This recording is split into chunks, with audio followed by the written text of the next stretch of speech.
Joining us. So you actually finished the world's biggest sale of cryptocurrency tokens for around $4 billion back in May. What are you planning to do with that money that you raised? And so we just announced $1 billion fund for EOS VC.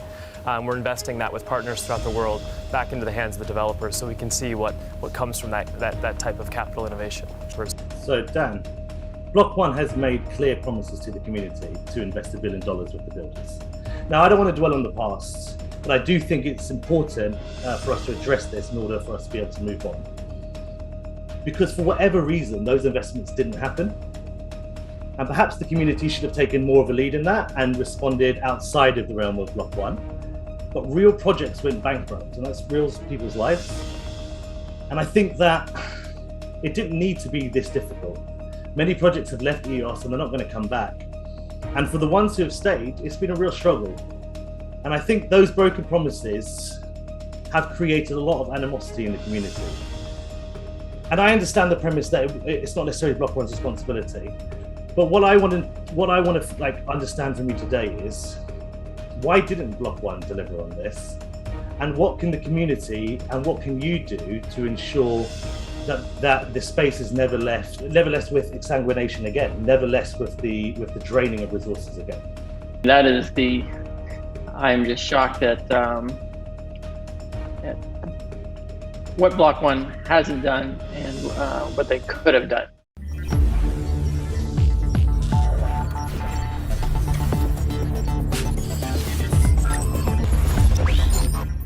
One of the biggest challenges for EOS is the lack of leadership and communication dissemination from Block.one. With its community feeling confused, is EOS suffering from the backlash of Block.one's lack of visibility and communication? Welcome to CryptoRevolution. Today we're going to share a recent interview done by Bywire News with Dan Larimer, former CTO of Block.one. Watch till the end of the video to know what he thinks about Block.one's decisions and the future of EOS. But before that, do click on like and do subscribe to the channel to always be updated on the crypto revolution. Before we get into it, let's talk about Block.one and EOS.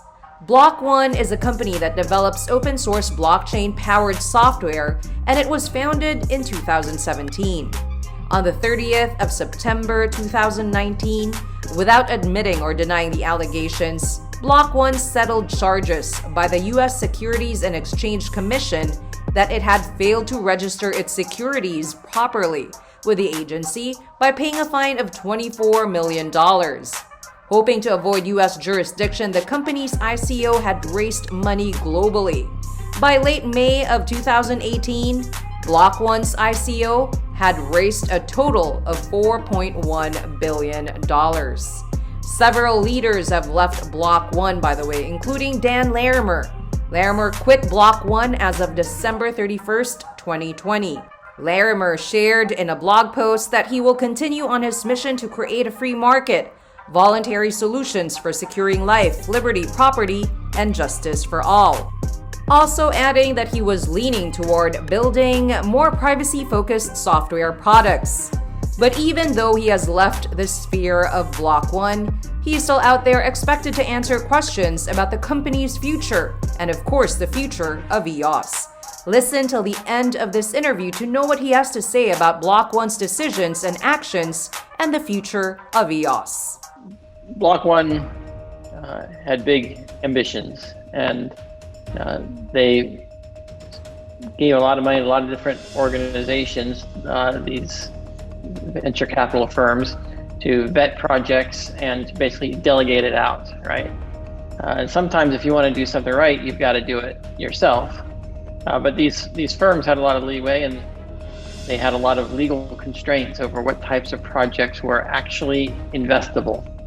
And I think this is a broader problem in the entire crypto space, that maybe a lot of projects get funding on Ethereum, but most of those projects are just burning through investor money in the long run. There's not a sustainable, viable business model behind them.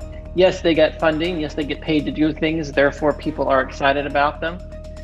But the reality is finding $1 billion worth of projects that meet the scrutiny required to have traditional VC investment, right? You've got a management team with a proven record, you've got a product, you got a business plan, you got legal and compliance, and you're not causing extra liability for Block.one or the VC firm by investing in something that's going to go do a token sale, right?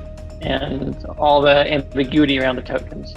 So you have the challenge of investing in this space in a manner that doesn't have blowback from the regulators at a time when Block.one was negotiating with the SEC, right? Or dealing with a class action lawsuit. These things are tied the hands of Block.one in a certain way. And so when the VC firms were struggling to invest in companies, or these companies would come and they would say, yes, we're going to do things, we're going to use EOS, EOS.io, and you give them the money, and then they pivot their business model after you give them the money, and they go do something on Ethereum, right? At the time they got the money, Ethereum wasn't in the cards, but then they chase it. Or Block.one will give autonomy to the voice, right?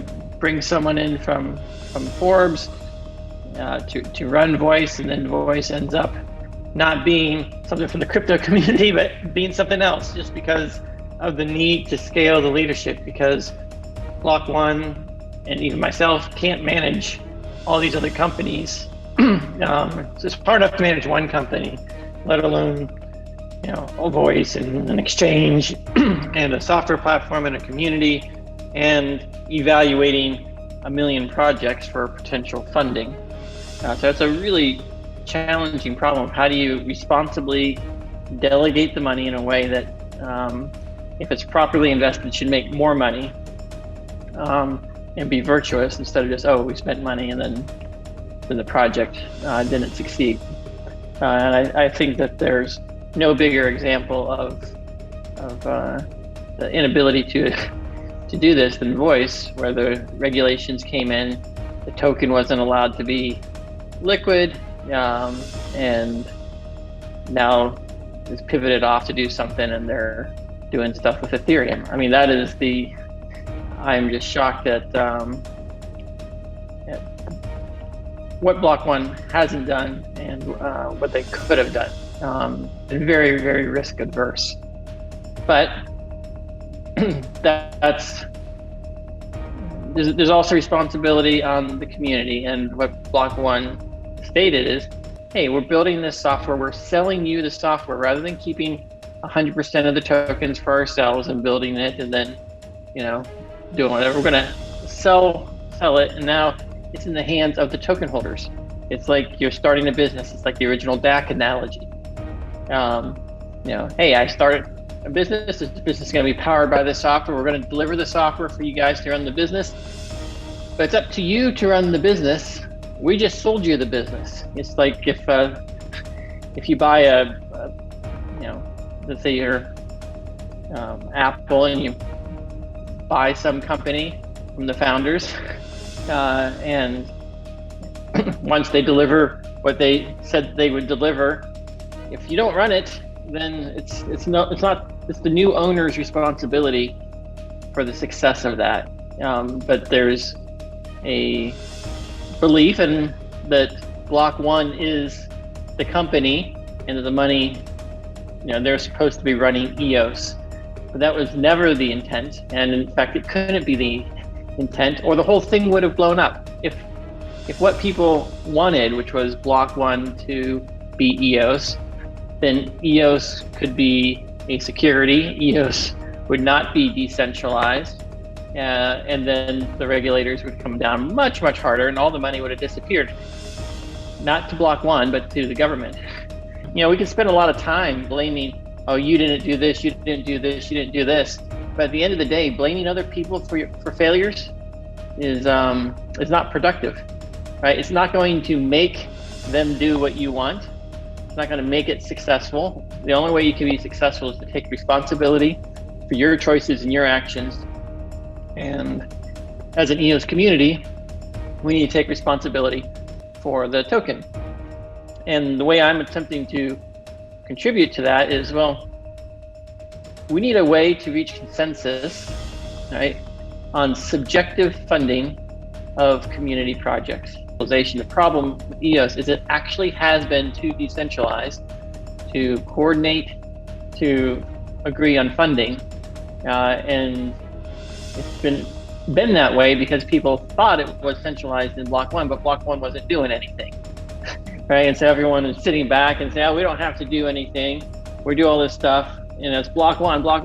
It's only centralized because the community was expecting Block.one to be the centralized party that is, I guess, guiding their future profits. If that was what Block.one was, then the SEC should have taken Block.one down. But Block.one never said they were going to do that. But people didn't take Block.one at its word. It's been a challenge, but that's Block.one is doing bullish. That is what's happening. We have to get past what's happened because we all would have liked something different. I would have liked something different. I was hoping that Block.one would be a company that would support all the things I want to do in governance and things like that, but it's not the case. So I left Block.one. What do you think about what Dan Larimer had to say about EOS and Block.one's decisions? Do you agree that if Block.one was to run EOS, the whole thing would have blown up and EOS would have been tagged as a security and it wouldn't be decentralized? Do you also agree that the EOS community must now take responsibility for the token? Do let us know in the comments below. We would love to hear from all of you. And if you want to be updated on the crypto revolution, make sure to click on subscribe as well. Till the next video, this is Crypto Revolution.